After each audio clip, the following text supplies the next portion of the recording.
सर्व काळ संचला सकळ मूर्तिमंत घालून या काळ अवघा बाहेरी त्यासीच अंतरी वास दिला आपुलेसे जीही नाही उरो दिले चोजविता भले ऐशी स्थळे घालून या काळ अवघा बाहेरी त्यासीच अंतरी वास दिला तुका म्हणे नाही झाकत परिमळ चंदनाचे स्थळ चंदनची घालून या काळ अवघा बाहेरी त्यासीच अंतरी वास दिला विठ्ठल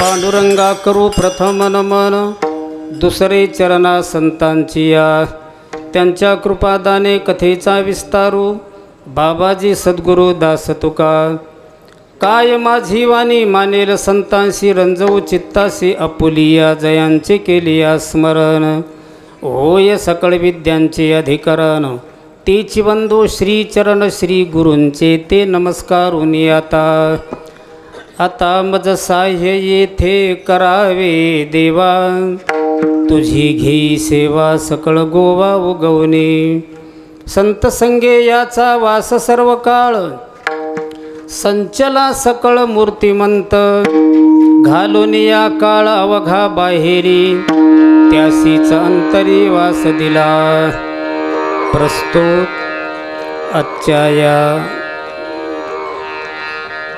कीर्तन रूपी सेवेकरिता निवडलेला अभंग श्रीमंत श्री जगद्गुरु तुकाराम महाराज यांचा 4 चरणाचा असा आहे जगद्गुरू तुकाराम महाराजांनी या अभंगातून संतांच्या संगतीमध्ये विशेष काय असतं ते सांगितलं. विठाल विठाल हर विठाल विठाल. आपला हा चालू असलेला कार्यक्रम दरवर्षीप्रमाणे याही वर्षी वैकुंठवासी परमपूज्य गुरुवर्य आदरणीय सोपान काका महाराज यांच्या पुण्यस्मरण सोहळ्याच्या निमित्ताने हा उत्सव चालू आहे.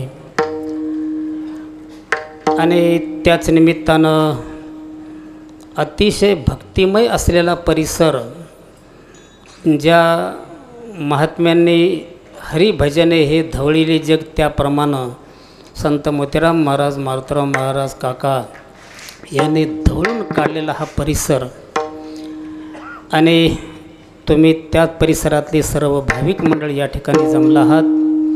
आणि मला सर्वांचा परिचय नाही, पण मला नक्की माहिती आहे माझ्यासमोर खूप खूप थोर महात्मे बसलेले आहेत. मी त्यांना साष्टांग दंडवत करतो मनापासून.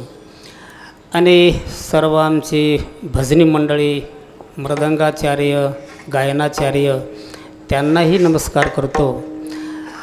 आणि अचानक आलेला हा सेवेचा योग आहे. अडचणी येत असतात असं काही नसतं, पण मी माझं भाग्य समजेन की सोपान काका महाराजांच्या पुण्यस्मरण सोहळ्यामध्ये आपली सेवा होते, यापेक्षा कोणतं भाग्य आहे. विठाल विठाल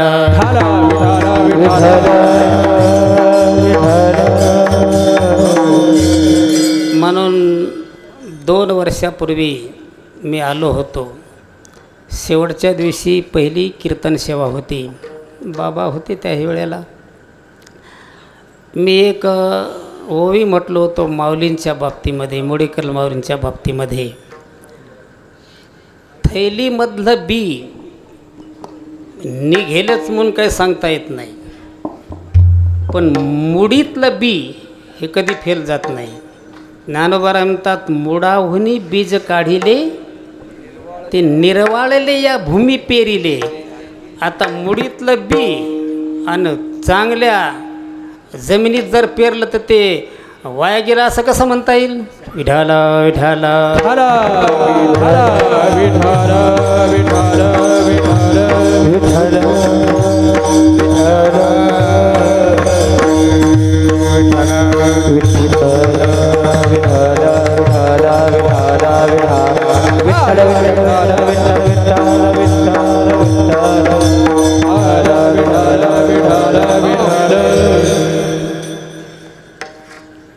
आज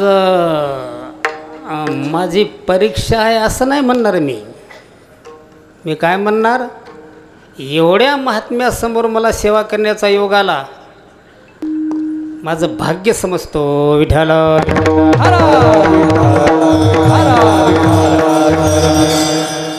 माऊली आमच्या परिसरात खूप येतात, आमच्या भेटीगाठी होतात. खरं म्हणजे हा सगळा जनसमुदायाने वातावरण पाहून जसं तुकाराम महाराजांनी ज्ञानोबारायांचं वर्णन केलं, जयाने घातली मुक्तीची गवादी आणि मेळवली मांदी वैष्णवाची. विठाल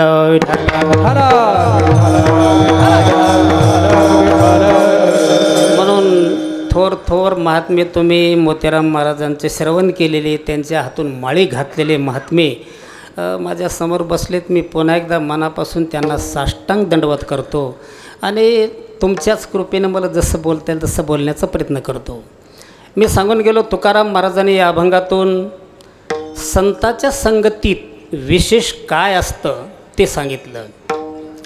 एवढं मात्र नक्की आहे, संतांच्या संगतीत काहीतरी पण विशेष असतं. जर संतांच्या संगतीत काही विशेष नसतं तर जगद्गुरू तुकाराम महाराजांनी भगवान परमात्म्याकडे संतांची संगीतली मागितलीच नसती ना. विठाल विठाल संत संगती देई चरण सेवा, संत संगती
जुनाट गिराईक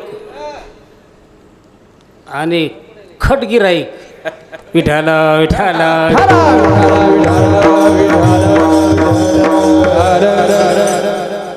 प्रेमानं बोलतोय मी त्यांना नेहमीच. आणि मी असं बोलल्याशिवाय त्यांनाही समाधान वाटत नाही. असो, जर संतांच्या संगतीत विशेष काही नसतं तर तुकाराम महाराजांनी देवाकडे संतांची संगती मागितलीच नसती ना. न लगे मुक्ती आणि संपदा संत संगती सदा. मागणे ते एक हेची आहे आता, नाममुखी संत संगती. संतांची संगती मागितली. बरं, त्यांनी संतांची संगती मागितली आणि तुम्हा मला काय सांगितलं?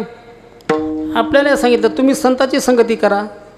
एवढंच नाही, तुकाराम महाराज म्हणतात तुम्ही संतांची संगती तर कराच, पण कोणत्याही प्रकाराने का होईना पण संतांची संगती करा. विठाला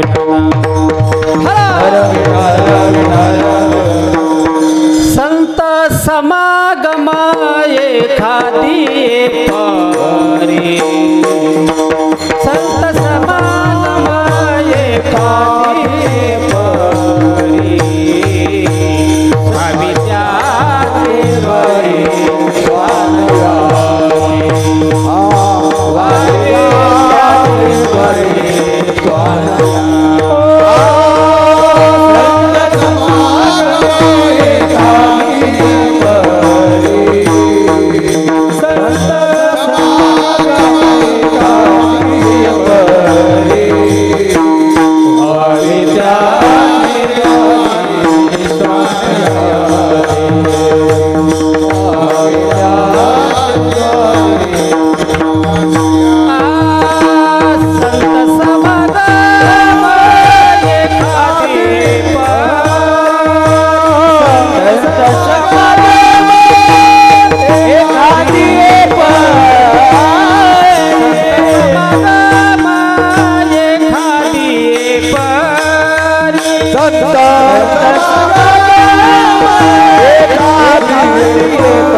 त्याचे द्वारे श्वानयाती. तुकाराम महाराज म्हणतात कोणत्याही प्रकाराने का होईना संताची संगती करा, प्रसंग आला तर व्हावे त्यांचे द्वारी श्वानयाती. त्यांनी संताची संगती मागितली, आपल्यालाही संताची संगती करायला सांगितली. मी म्हणतो त्या संताच्या संगतीत आहे काय बरं असं? काय काय आहे त्या संताच्या संगतीत? तुकाराम महाराजांनी पहिल्या चरणात सांगितलं, संत संग याचा वास सर्व काळ, संत संग याचा वास सर्व काळ, हे संत संग याचा वास सर्व काळ, संत संग याचा वास सर्व काळ, याचा वास सर्व काळ, संत संग याचा वास सर्व काळ, संत संग याचा वास सर्व काळ, संत संग याचा वास सर्व काळ, संचला सकळ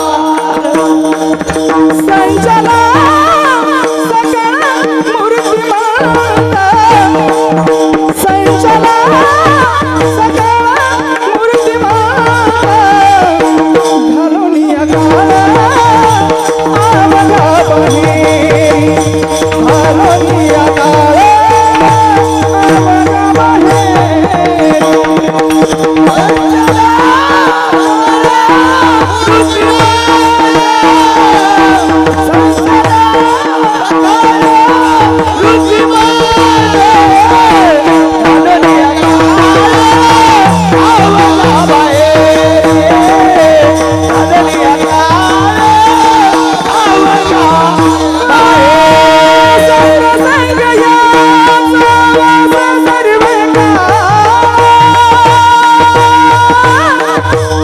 संचला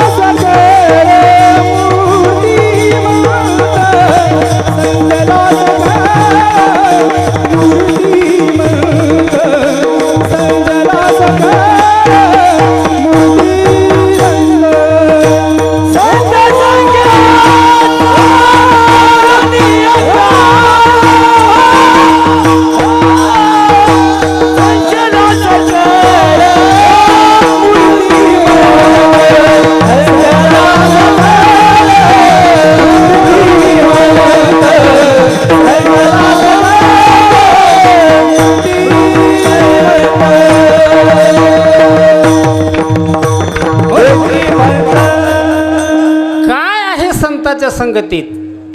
तुकाराम महाराजांनी त्याचं उत्तर दिले पहिल्या चरणात. तुकोबाराय म्हणतात संत संगे याचा वास सर्व काळ, संताच्या संगतीत याचं वास्तव्य आणि ते कायमचं आहे पुन्हा सर्व काळ. वर्ष 2 वर्षापुरतं नाही, कायमचं सर्व काळ. कोणाचं वास्तव्य? याचं. याचं म्हणजे कोणाचं? हां, याचं का? याचं म्हणजे कोणाचं? याचं म्हणजे देवाचं. कोणत्या देवाचं? आपल्या समाजात तर फारच देव आहेत, तेवढे असूनही पुरत नाहीत, पुन्हा सैलानीला पळतात. भरपूर देव. मग कोणत्या देवाचं वास्तव्य? तर तुकोबाराय म्हणतात त्याचा, याचा म्हणजे कोणाचा? जो पंढरपूर नगरामध्ये विटेवर कमरेवर हात ठेवून, पाय जोडून, पितांबर नेसून, गळ्यात तुळशीची माळा घालून, कानात कुंडल घालून विटेवर उभा आहे, याचा. विठ्ठल विठ्ठल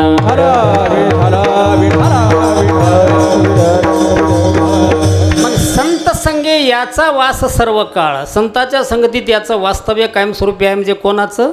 तर भगवान परमात्माचं. हे आपल्याला कळलं. आणि खरंच आहे, भगवान परमात्मा संताच्या संगतीतच राहतो, कुठंच राहत नाही. तुम्ही त्याला विचारा, ए बाबा देवा तू कुठं राहतो रे? होय कुठात राहतो का? म्हणे नाही. म्हणे मग या चुका कारणे देव वेडावला वैकुंठ सोडून संत सज्जन राधला वैकुंठ सोडून वैकुंठ सोडोनी संत सदनी राहिला वैकुंठ सोडोनी संत सदनी राहिला देव विडावला सुखाकारणे देव विडावला वैकुंठ सोडोनी संत संगती राहिला वैकुंठ सोडोनी संत सदनी राहिला या चुका कारणे देव वेडावला या चुका कारणे देव वेडावला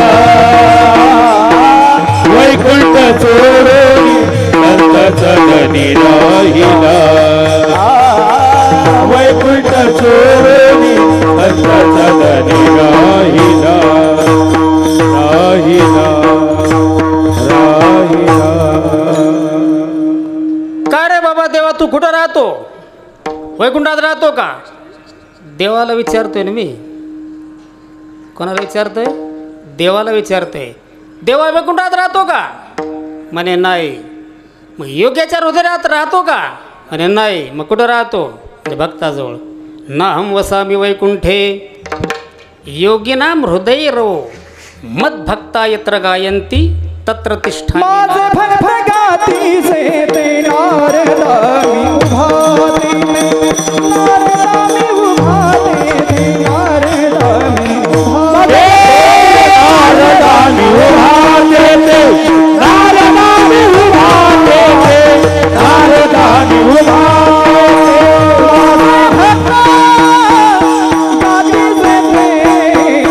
नारदानी उभाते ते नारदानी उभाते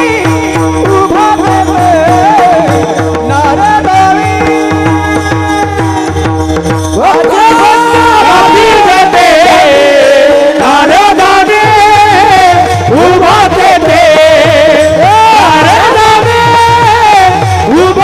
ते नारदामी उभाते ते नारदामी उभाते ते नारदामी मला माहीत नाही बरं, पण मोठे मोठे लोक म्हणतात हे प्रमाण क्षपक आहे. येतं ते आनंदाची गोष्ट आहे. माझे भक्त गाती जेथे नारदा तिथे मी परी तयापासी पांडवा मी हरपला गिवसावा जेथ नाम घोष बरवा करती माझे. तो सांगतोय मी तिथं राहतो भक्ताजवळ. देव लक्ष्मी वल्लभ तयाजवळे आणि पुन्हा कायमचा राहतो. कायमचा राहतो म्हणजे त्याला लोटून लावलं तरी जात नाही. नवे नवे त्याला नेऊन घातलं तरी जात नाही. एक नाथबाबाचं प्रमाण आहे. जरी देव देवने घाती येला दोरे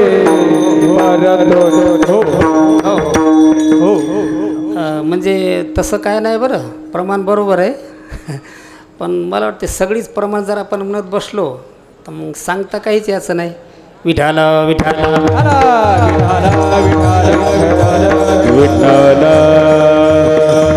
मला माहिती आहे सगळेच पाठांतरवाले सगळंच हे सगळं चांगलं आहे हे ना. जरा जरा जरा पातळ मनाचा प्रमाण विठाला विठाला विठाला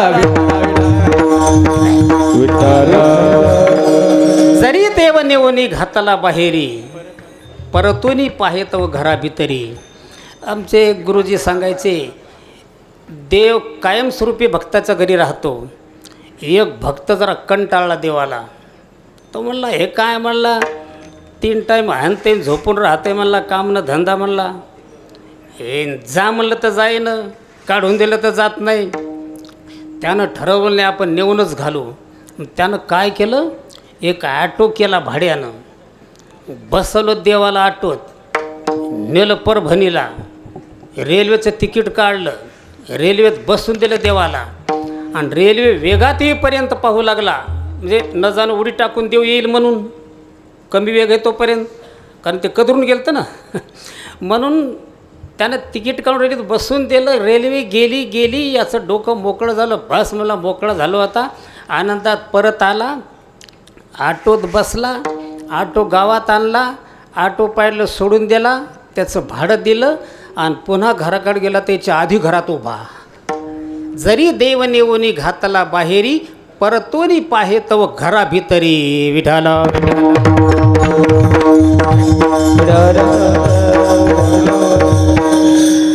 आमचे भालेराव गुरुजींना माहिती आहे, आमचे गुरुवरी वैकुंठाशी माधव महाराज मगर सांगायचे विनोदानं, प्रसंग आला तर तो भक्ताच्या लाता खातो पण भक्ताजवळून दूर जात नाही. एका भक्तानं छातीत लात मारली का नाही, तो भक्त लात मारण्यासाठी देवाकडे येऊ लागला. देवाला कळला आता हा येऊन आपल्या छातीत लात मारणार आहे. मग तो लात मारण्यासाठी येतो म्हणून देवानं काय वेगळी तयारी केली का? काही काठ्या बिठ्या 2-4 गुंडे नाही. काय केलं देवानं? त्याची काळजी घेतली. उलट तो येऊन छातीत लात मारणार आहे, आपल्या गळ्यात कौस्तुभ मणी आहे, त्याची लात जर या कौस्तुभ मण्यावर लागली तर हा कौस्तुभ मणी त्याच्या पायात टोचल आणि त्याला त्रास होईल. म्हणून देवानं तो मणी काढला आणि हातात घेतला. लक्ष्मीजवळ बसली होती. लक्ष्मीला सांगितलं, लक्ष्मी तू जा तिकडं म्हणे किचन रूममध्ये जा, चहा आगी करून पी म्हणे तिकडं, नाही तर कणिक बिनिक म्हणलं भाजी बिजीचा चिर म्हणे तिकडं, जा तिकडं म्हणे. तिला काढून दिलं. तिला काढून दिलं. माधव महाराज सांगायचे गुरुजी, भगवंताने विचार केला ही आपली बायको आहे आणि हिच्या समोर जर यानं लात मारली तर हे म्हणायचे असं लाता खाणार नवरा काय कामाचा आहे ते सांगायचे विनोद की नाही. म्हणून लक्ष्मीला दूर केलं, कौस्तुभमणी हातात घेतला आणि छातीकडून वारायला, हान बापा मी या लक्ष्मी डावलूनी केली परवती, फेडून कौस्तुभ घेताला हाती, ओढवली वक्षस्थळाती वाखती चरण रजा. प्रसंग आला तर लात खातो पण देव भक्ताला सोडून जात नाही. विठाला विठाला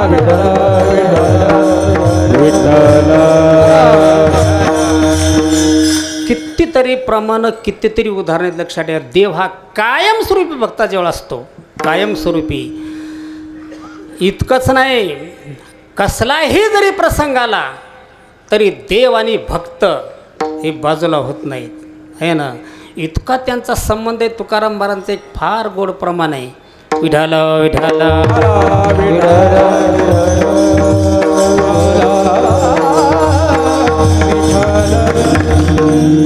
नाही विसंबत येर येरा. तुका म्हणे आम्हा देवाचा सांगात, नाही विसंबत येर येरा. इतकं देव राहतो आणि भक्त एकमेकाच्या संगतीत राहतात. नाही विसंबत येर येरा, एकमेकाला विसंबतच नाही. ते असा कायमस्वरूपी देव भक्ताच्या जवळ राहतो. नाही तुकोबाराय म्हणतात तो देव त्यांच्या आतमध्ये शिरलाय, आतमध्ये कायमस्वरूपी. संचला सकळ मूर्तिमंत. संचला म्हणजे प्रगट झाला आणि मूर्तिमंत म्हणजे पूर्ण रूपानं त्याच्या आत प्रगट झाला. आणि नाहीतरी भगवान बोलतात ना, मी तयाच्या हृदयी समग्र असे. आणि ते नव्या ध्याते कोई नाही हो, जयाचे चोखटे मानसी मी होणे असे क्षेत्र संन्यासी. देव कायमस्वरूपी त्याच्या आतमध्ये प्रगट होऊन राहतो. असा कायमस्वरूपी ते राहत असल्यामुळं तुकोबारांचा संत संगे याचा वास सर्व काळ. आणि आतमध्ये प्रगट होऊन राहिला, पण तो देव त्यांच्या आत शिरला. तर देव त्यांच्या आत शिरण्यासाठी पहिली त्या भक्तानं आतली तयारी काय केली याचं उत्तर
आत शिरण्यासाठी त्यांनी आतली काय तयारी केली?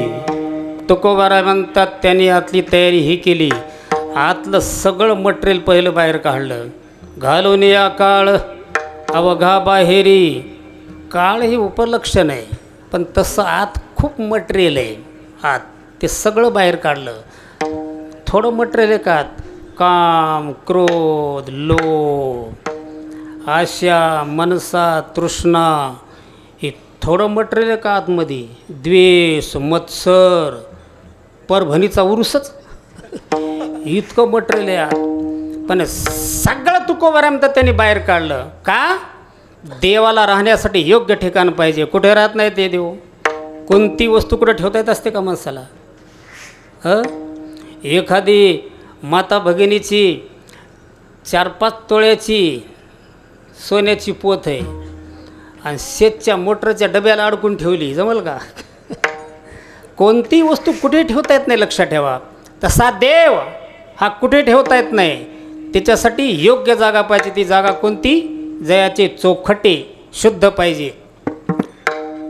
तुका म्हणे चित्त कनोरे निर्माणा येऊनी गोपाळ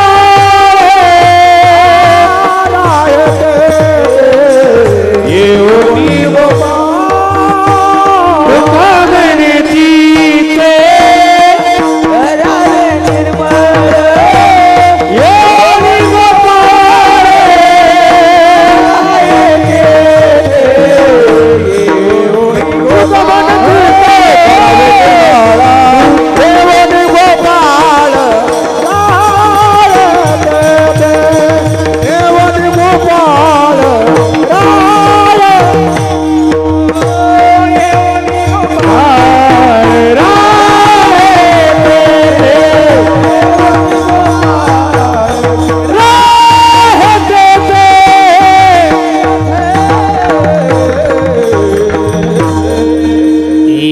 बैसलिया ठाया असने व्यापी देवराया. निर्मळ हे काया अधिष्ठान तयाचे. तुका म्हणे चित्त करावी निर्मळ, येऊनी गोपाळ राही तिथे. निर्मळ जागा पाहिजे. तुका म्हणते हे भरीला विठ्ठल काम क्रोध केले घरी ते हो. काम क्रोध केले येणे सजमाना झाले हवा भरी. येणे सजमाना झाले हवा येणे सजमाना झाले हवा भरी. येणे सजमाना झाले हवा भरी. तुका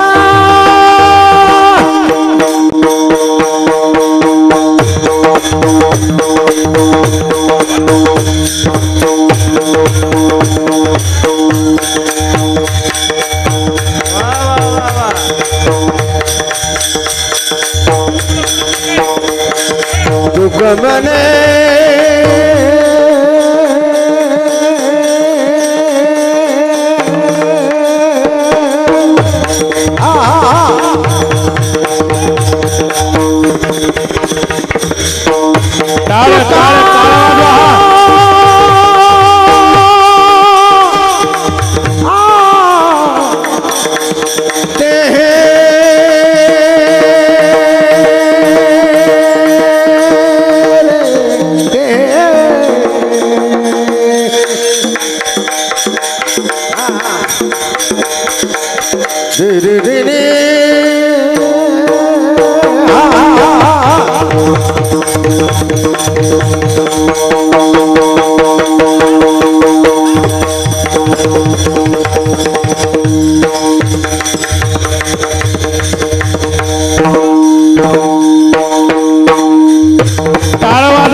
विठाला विठाला विठाला कामने देह भरेला विठ्ठले काम क्रोधे केले घर रीते सगळं मटेरियल बाहेर काढल्याच्या नंतरच तो तिथं राहतो. तुकोबारा म्हणतात ते सगळं मी केले घालून या काळा वघा बाहेरी आणि मग त्याशीच अंतरी वास दिला. मग त्याला आतमध्ये वास्तव्य दिले आणि त्याला राहण्याचे ठिकाण तेच असतं लक्षात ठेवा. आणि तो देव तशा ठिकाणी जाऊन राहतो. अनेक भक्तांनी साठवलं आपल्याला माहिती आहे. हनुमंतरायांनी साठवलं, राधेनं साठवलं, सावता महाराजांनी साठवलं, सगळ्यांनी साठवलं संतांनी. पहिली त्यांनी अशी त्यांची तयारी केली आणि मग त्याशीच अंतरी वास दिला. विठाला विठाला अशी तयारी आतली झाल्याच्या नंतर देव तिथं आत जाऊन बसला. अजून देव आत साठवण्यासाठी त्याने अजून काय तयारी केली ते तिसऱ्या चरणात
साठवण्यासाठी अजून त्यांनी काय तयारी केली. तुकाराम महाराजांनी त्याचं उत्तर तिसऱ्या चरणात दिले. आपुलेसे जीही नाही उरू दिले, ज्यांनी आपलं म्हणून काहीच उरू दिलं नाही, फक्त देवच आपला, आपला तो एक, दुसरं काहीच आपलं नाही. काय आपलं असतंय, कशाला आपण आपलं म्हणतो? पहिल्यांदा देहाला आपलं म्हणतो, घराला आपलं म्हणतो, पत्नीला आपलं म्हणतो, आणि अजून डेंगरं लेकरं बाळं त्यांना आपलं म्हणतो. पण संतांनी हे सगळं यांना आपलं कधीच म्हटलं नाही. आपुलेसे जी ही नाही उरो दिले, याचा सुंदर विचार गीतेच्या 13व्या अध्यायात आला मंडळी. असक्तिरन भिश्वंग पुत्रदार ग्रहादिषु नित्यंच समचित्तत्व मिष्टानिष्टो पपत्तिषु. या श्लोकाचं व्याख्यान बघून घ्या तुम्ही. पहिल्यांदा त्या देहाला आपलं म्हणत नाहीत, तरी जोया देहावरी उदासो ऐसिया परी, कैसिया परी उखिता जैसा बिढारी बैसविला आहे. एक माणूस सामान सुमान घेऊन प्रवास करण्यासाठी बस स्टँडवर गेला, बाकड्यावर बसला, सामान भरपूर जवळ होतं, सोबत कोणी नव्हतं, कोणाची ओळख नव्हती. तेवढ्यात त्याला लघवी आली. तो विचार करू लागला, लघवीला जावं, एवढं सामान घेऊन लघवीला जाणं शक्य नाही. बरं तसं जावं, चोरटे सामान नेतील, ओळखीचं कोण नाही. त्यानं काय केलं मंडळी, समोरच्या बाकड्यावर एक माणूस बसला होता, यानं त्याला खून केली. भाऊसाहेब मी थोडं लघवीन येतो, माझ्या सामानावर लक्ष ठेवा. समोरच्या बाकड्यावरच्या माणसाला, प्रवाशाला यानं खून केली. त्यानं तिकडून सांगितलं काय हरकत नाही, जा मी लक्ष ठेवतो. हा सामानाजवळचा माणूस उठला, लघवीला गेला. चोरट्यानं दुरून बघितलं, माणूस गेला, सामान पळवा हरकत नाही. तो आला, सामान धरून उचलणार, तेवढ्या त्यानं ज्याला लक्ष ठेवायला सांगितलं की नाही पुढच्या बाकड्यावरच्या माणसाला, तो पळत आला आणि तो म्हणला, ए ठेव सामान. चोरानं सामान ठेवलं, चोर निघून गेला, दृष्टांत संपला. काय लक्षात आलं तुमच्या? यांच्या आलं, यांचा सोडून त्या विषय नाही काही. सामान ठेवलं, चोर निघून गेला. आता बघा गंमत, समोरच्या माणसानं हे सामान चोराला नेऊ दिलं का? नाही. त्या सामानाचा सांभाळ केला की नाही? केला. पण मनातून हे सामान आपलं आहे असं समजत होता का? मग कोणाचं आहे? लघवीला गेलेल्या माणसाचं. सामानाचा सांभाळ केला, पण मनातून त्या सामानाविषयी तो उदास होता, हे सामान आपलं नाही. तसं भक्त संत देहात राहतात, देहाचा सांभाळ करतात, पण मनातून असं समजतात हा देह आपला नाही. तरी जो या देहावरी उदासू ऐसिया परी, कैसिया परी, तर दृष्टांत उखिता जैसा बिढारी बैसविला आहे. उखिता म्हणजे अनोळखी माणूस सामानाजवळ बसवला, त्याप्रमाणे हे संत देहाविषयी उदास असतात. विठाला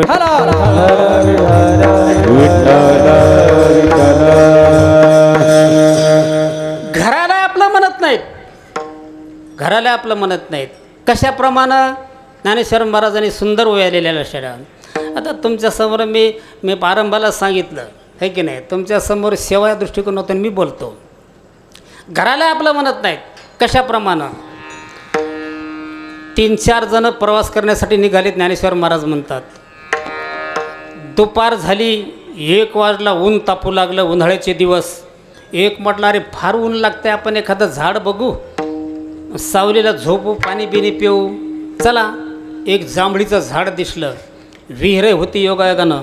हे 3-4 जण गेले, विहिरीत पाणी पिले आणि त्या जांभळीच्या झाडाखाली गार झोपले उन्हाचं.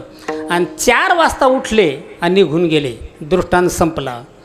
हे त्या झाडाखाली 3-4 तास झोपले, पण हे झाड माझं आहे असं म्हणले का? ही सावली माझी आहे, हे झाड माझं आहे असं म्हटले का? निघून गेले. तसं भक्त संत ज्या घरात राहतात, पण त्या घराला आपलं म्हणत नाहीत, निघून जातात. वृक्षाची सावली वाटे जाता मिनली, घरावरी तेतुली असतानाही. विठाला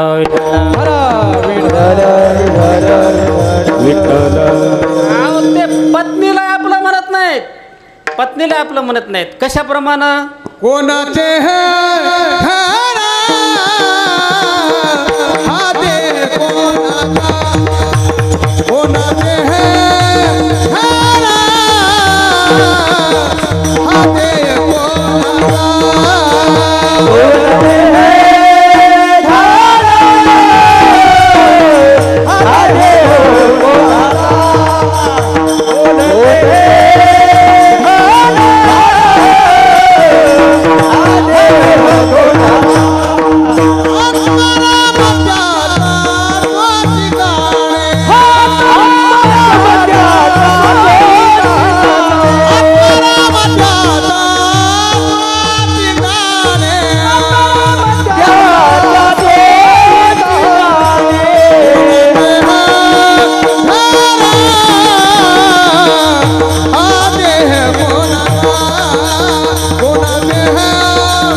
हा देह कोणाचा?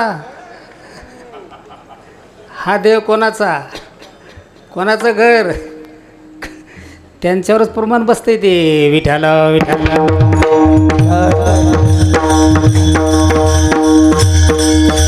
आपलं म्हणून त्यांनी काही जीवनात शिल्लक ठेवलंच नाही. आपुलेशी जी ही नाही उरू दिले, उरू दिलं नाही काही, फक्त देवच आपला. घराला आपलं म्हणत नाहीत, देहाला आपलं म्हणत नाहीत, आणि पत्नीला आपलं म्हणत नाहीत. कशाप्रमाणे? आपण जर रस्त्यानं चाललो, दिवसाच्या प्रकारानं आपली सावली कोणी तरी एकीकडे पडते. आपण चाललो, समजा समोरून दिवस आहे, आपली सावली मागं पडते. मग आपण जर चाललो तर आपण जात असताना आपली सावली आपल्याबरोबर आहे का कुठं खड्ड्यात पडली का कोणाच्या गाडीवर बसून गेली, असं काय ध्यान असतं का आपल्या सावलीवर? त्या नाही. तसं संत त्या पत्नीसोबत रोजही राहतात, पण त्यांच्याबद्दल काही असता नसते. आलिप्त कमळ जळी जैसे, आलिप्त कमळ जळी जैसे, आलिप्त कमळ जळी आलिप्त कमळ जळी जैसे, सत्यवादी करी संसार सकळ, आलिप्त कमळ जळी जैसे, आलिप्त कमळ जळी करी आलिप्त कमळ जळी जैसे, आलिप्त कमळ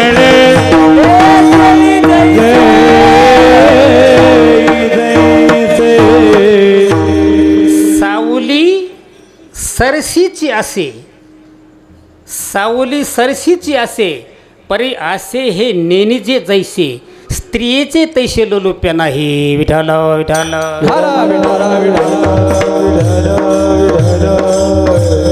आणि लेकरा बाळाला आपलं म्हणत नाहीत का गौरवे बैसली रुखातळी, असे पुढं ओवी लक्षात ठेवा. म्हणजे उन्हाळ्याच्या दिवसात चरणारे गुरं एखाद्या झाडाच्या सावलीला बसतात, मग ते झाड त्या गुरांना आपलं म्हणतंय का? नाही. तसं संतही लेकरा बाळाला आपलं म्हणत नाहीत. अशी ती ओवी पुढची. विठाल विठाल. आपुलेसे जी ही नाही उरू दिले, आपला म्हणून जीवनात त्यांनी काही उरू दिलं नाही, फक्त देवच आपला, आत्मारामच, दुसरं काहीच नाही. लक्षात ठेवा. आणि असे संत तिथं राहण्यासाठी देव त्यांचा शोध घेत असतो. देव शोधतो. संत कुठं सापडतात ते जाऊन आपल्याला राहायचं आहे म्हणून शोधतो. आणि जर असे संत सापडले तर देव तिथं राहतो, स्वतःला भलं समजतो. चोजविता भले ऐशी स्थळे, ऐशी स्थळे चोजविता, सापडवतो आणि भेटले तर भले, स्वतःला भलं समजतो. विठाल.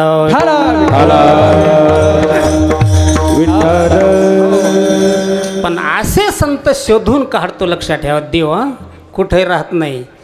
कोणते संत? ज्याने घालून या काळ अवघा बाहेरी किंवा आपुलेसेजी नाही उरू दिले, असे संत देव शोधतो. पण असे संत शोधायला देवाला काही फार कष्ट लागतात असं काय नाही बरं. हां, तुका म्हणे नाही झाकत परिमळ, तुका म्हणे नाही झाकत परिमळ, तुका म्हणे नाही झाकत परिमळ, तुका म्हणे नाही झाकत परिमळ, तुका म्हणे नाही झाकत परिमळ, तुका म्हणे नाही झाकत परिमळ, तुका म्हणे नाही झाकत परिमळ, तुका म्हणे नाही झाकत परिमळ,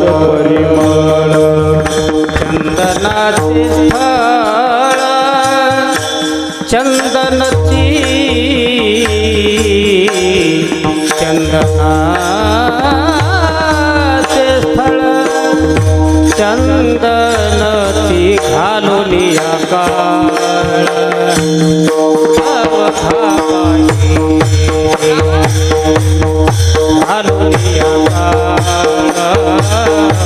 अवघाबाई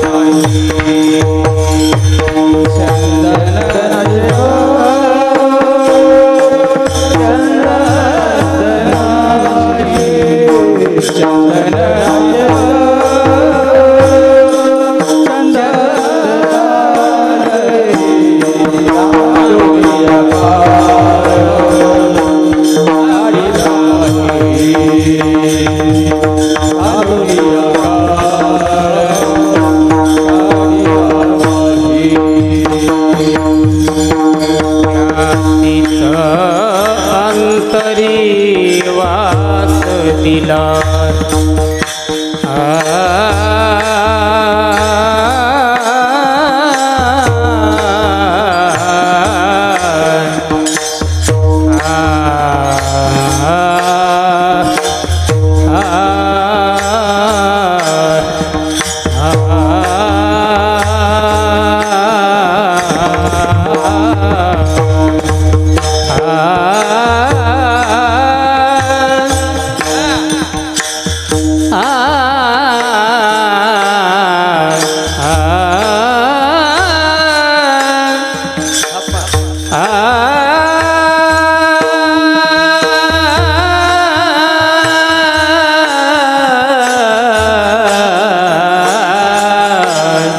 त्यासीच अंतरी वास दिला त्यासीच अंतरी वास दिला घालून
Oh,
हरिभक्तपरायण भजनी मंडळी मुळा त्यांना साथ करतील हरिभक्तपरायण भजनी मंडळी इळेगाव द्रौपद पारवा भजनी मंडळी पाठीमाग मसला भजनी मंडळी चाली थोडं वास सर्व काळ संत संगयाचा वास सर्व काळ संत संगयाचा वास सर्व काळ संत संगयाचा वास सर्व काळ संत संगयाचा वास सर्व काळ संत संगयाचा वास सर्व काळ संत संगयाचा वास सर्व काळ संत संगयाचा वास सर्व काळ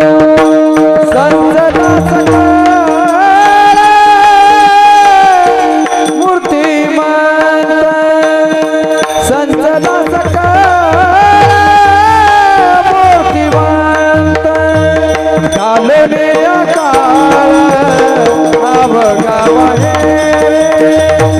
कालने आळ अवघावा हे संजला सकळ मूर्तिवंत संजला सकळ मूर्तिवंत भावने काळ अवघावाये भावने काळ अवघावाये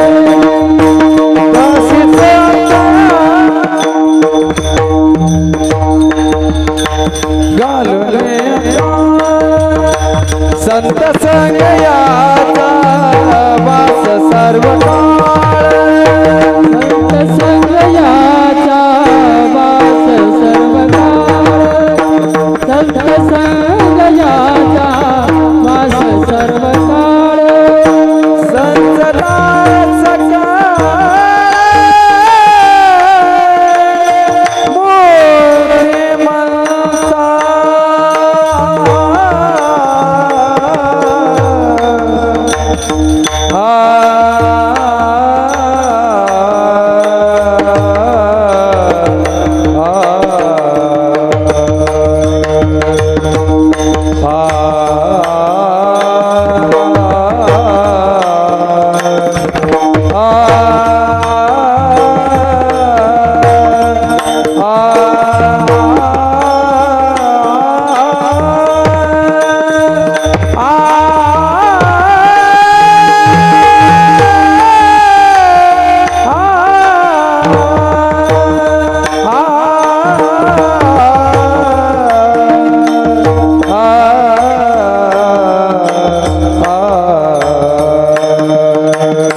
संजला सकळ मूर्तिवंत संजला सकळ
का म्हणे नाही झाकत परिमळ चंदनाचे स्थळ चंदनाची. भगवान परमात्मा अशी स्थळं शोधून काढतो. कशी? ज्यांनी आपुलेसेजीही नाही उरू दिले घालून या काळा अवघा बाहेरी. अशी स्थळं असे संत शोधून काढतो आणि ती सापडली की स्वतःला भलं समजतो आणि तिथं जाऊन राहतो. पण अशी स्थळं त्याला शोधायला फार काही कष्ट लागतात असं नाही, सहज सापडतात. काय? कशामुळं? ज्या वस्तू परिमळाने युक्त असतात त्या झाकल्या जात नाहीत. तुका म्हणे नाही झाकत परिमळ. चंदन हा सुगंधी आहे. तो खास सुगंधी चंदन कुठं आहे? वीरप्पनला विचारा, आता तोही राहिला नाही. पर्वतात खास चंदन मलयागिरी पर्वतात, खास सुगंधी चंदन थंडा चंदन मलयागिरी पर्वतात. पण तुम्हाला जर तो चंदन शोधायचा असला तर त्या डोंगरात गेल्याच्यानंतर तुम्हाला फार कष्ट लागत नाहीत. का? चंदनाचे स्थळ चंदनाची. तो चंदनच सांगतोय त्याच्या सुगंधानं मी इकडे आहे. तो चंदनच त्याचं स्थळ माहीत करून देतो. चंदनाचे स्थळ चंदनाची. म्हणजे त्याच्या सुगंधानंच तो माहिती करून देतो की मी इकडे आहे. तसं संताचा परिमळ, संताची कीर्ती आपोआप पसरलेली असते, म्हणून त्यांना शोधायला फार कष्ट लागत नाहीत, ते सहज सहज सापडतात. कारण त्यांची कीर्ती जी तिकडे तिकडे पसरलीच असते, लक्षात ठेवा. आपोआपच त्यांची संतांची कीर्ती पसरवायला त्यांना काही एखाद्या मीडियाचा आधार घ्यावा लागतो काय, का डिजिटल पत्रिका छापावं लागतात, का वाटावं लागतात, का कार्ड तयार करून वाटावं लागतात, ते आम्हाला. पण त्यांना नाही, त्यांना मीडियाची गरज नाही. मग त्या संतांचा मीडिया कोण आहे? त्यांचा मीडिया कोण आहे? वाऱ्या हाती माप चाले सज्जनाचे, कीर्तिमुख त्याचे नारायण. तो भगवान परमात्मा त्यांची कीर्ती पसरवणाराच आहे. आणि त्याला शोधायला कसा वेळ लागेल? कारण परिमळाने युक्त असतात त्या वस्तू, सापडायला वेळ लागत नाही, फार कष्ट लागत नाही. तुका म्हणे नाही झाकत परिमळ, चंदनाचे स्थळ चंदनाची, घालून या काळ अवघा बाहेरी, त्याशीच अंतरी वास दिला. म्हणून परमपूज्य वैकुंठवासी मोतीराम महाराज, श्री संत मारुतराव महाराज, श्री संत सोपान काका महाराज या महात्म्यांना देव शोधतो आणि त्यांच्याकडे जाऊन राहतो. देवाला फार कष्ट लागत नाहीत. म्हणून याच पद्धतीचे महात्म्य होते, लक्षात ठेवा. आणि त्यांच्यामुळं तो मामाला खरा परमार्थ घडतो आहे आणि हे आपल्याला मार्गदर्शन आहे. आणि त्यांच्याच पावलावर पाऊल ठेवून आमचे माऊली महाराज, खरंच आता एवढा 16 पाहून, नामचिंतन पाहून, एवढा भजनी मंडळाचा गदारोळ पाहून माऊलीला खूप समाधान होत असेल, आनंद होत असेल, आहे की नाही? कारण खरे दाते ते, खरे दाते. दाता कोणाला म्हणाव? दाता तोच एक जाणा. कोण? नारायणा स्मरे नाही, नारायणा स्मरवी. जे दुसऱ्याकडून जो भगवान परमात्माचं नामचिंतन करून घेतो त्याला खरा दाता म्हणावं. म्हणजे आमचे माऊली खरंच दाते, किती लोकांकडून परमार्थ करून घेतात, नामचिंतन करून घेतात. म्हणून हे सगळे महात्मे, सोपान काका, हे सगळं मंडळी खरी दातेत, लक्षात ठेवा. खरंच ही मंडळी नसती तर आपल्याला एवढा परमार्थ कोणी सांगितलं असतं? खरंच ही की नाही गोष्ट ही. म्हणून त्यांच्याच पावलावर पाहून ठेवणारे या परिसरातील खूप मोठी मोठी मंडळी माझ्यासमोर बसलेली आहे. मी मगाशी त्यांना साष्टांग दंडवत केला, पुन्हा त्यांना साष्टांग दंडवत करतो आणि भगवान परमात्माकडे अशी प्रार्थना करतो की या सगळ्या महात्म्यांना देवा तो आयुष्य दे आणि आमच्या माऊली महाराजांना देखील भरपूर आयुष्य दे, चांगलं आरोग्य दे. हीच प्रार्थना करून सेवेला विराम देऊ. ज्ञानेश्वर ज्ञानराज माऊली तुकाराम, ज्ञानेश्वर माऊली ज्ञानराज, ज्ञानेश्वर माऊली ज्ञानेश्वर माऊली, ज्ञानेश्वर माऊली ज्ञानेश्वर माऊली,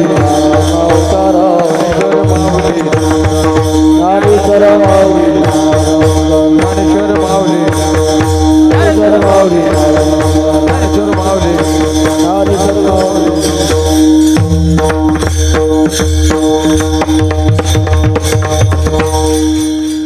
हरिभक्तपरायण भजनी मंडळी रेणकापूर.